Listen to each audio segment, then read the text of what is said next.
oh yes, he said, I admire your Mr. Headley. He said, who? He said, Mr. Headley. I said, Hadley? Do you mean Stephen Hadley, our national security advisor? And he said, yes, he said, he is a logical thinker, which is a huge compliment coming from an Iranian. So he had this bit of Persian flattery, and then he named a deputy who was authorized to have back-channel talks with Steve Hadley. Make a long story short, those didn't happen.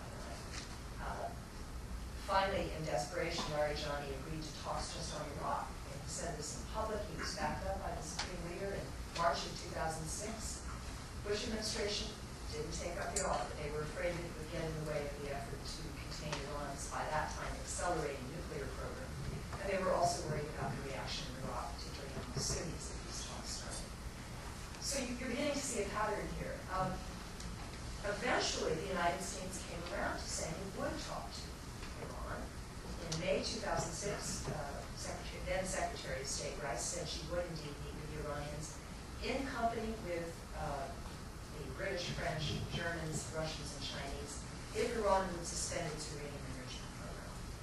And I remember this press conference. It was very striking. I asked her at the time if this meant that the United States was, after nearly 3 decades, conveying legitimacy of the Iranian government, recognizing the Islamic Republic of Iran. And she said, no, she said, what's being given legitimacy here is the negotiating process. And I thought that was an interesting response. So even at the moment when she was making the overture, she was ruining it by, I mean, how can you have negotiations with a regime, with a government that you're not willing to acknowledge as legitimate in some form or fashion? Why on earth should that regime then talk to you? So I thought it was a particularly strange and convoluted phrase. But I think Secretary of State Rice is hostage to the administration as a whole, which wants Iran to suspend its uranium program. Thank you. Wants Iran to suspend its uranium program, wants Iran to stop supporting Hezbollah and Hamas and accept Israel and do all these things, but at the same time doesn't really like the regime and would like the Iranian people to rise up and overthrow it. And I would argue that these are completely contradictory goals, so you can't achieve any of them if you're going to try to achieve all of them together. So we are where we are now. Iran has 3,000 centrifuges spinning away in a place called Tehran. They're not spinning very well, which is good. And it still will take them, according to the CIA, 4 or 5 or maybe more years to figure out exactly how to do it. But the program is much more advanced. Our situation in Iraq, despite the surge, is still not exactly wonderful. Hezbollah is preventing the choice of a new president for Lebanon as we speak, and Hamas, which is another Iranian client, is controlling half of Palestine. So when one looks at this, certainly with hindsight, I think even members of the administration would probably say that it would have been good if they had decided to talk to the Iranians and negotiate seriously back in 2003. We can't say for sure that it would have accomplished anything. Maybe the Iranians would have run away in terror once the U.S. got up and asked them to dance. But we'll never know. And in the meantime, we remain bitter friends, bosom enemies.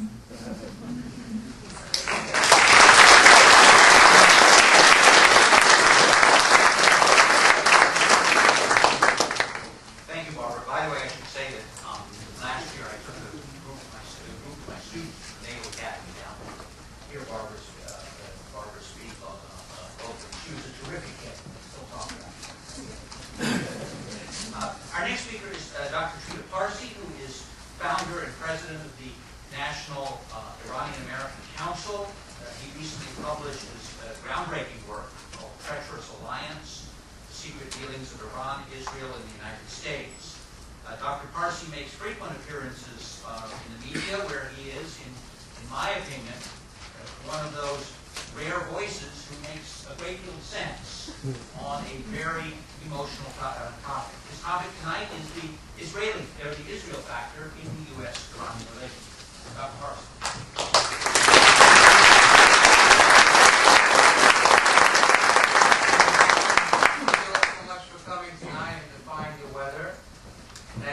Otherwise, not too happy atmosphere in D.C. and in regards to all affairs global right now. I'm particularly concerned about Pakistan, even though we should be talking about Iran and the United States. I wanted to address the Israel factor because I know that Dr. Litwak will make a fantastic job talking about Iran and the US, so I'm going to focus a little bit more on this other angle. And let me just say how I got into that. I started doing my PhD at Johns Hopkins site, just a couple of blocks away from here, end of August 2001. I wanted to write about Afghanistan because I had some experience working with Afghanistan in the Security Council. But about 11 days later, 9/11 happened, and overnight, everyone became an Afghan expert. And I thought that market is saturated, so I'm going to focus on what the next likely conflict in the Middle East is going to be. And Iran and Israel stood out. The one issue that had been so tremendously understudied. And it turned out that the last book written on Iran and Israel was actually in 1987. Quite a lot has happened ever since. It's an excellent book written by an Israeli journalist called Samuel Segev. The book is Iranian Triangle. But the one weakness, perhaps, would be that Samuel had only access to Israeli documents and Israeli decision makers.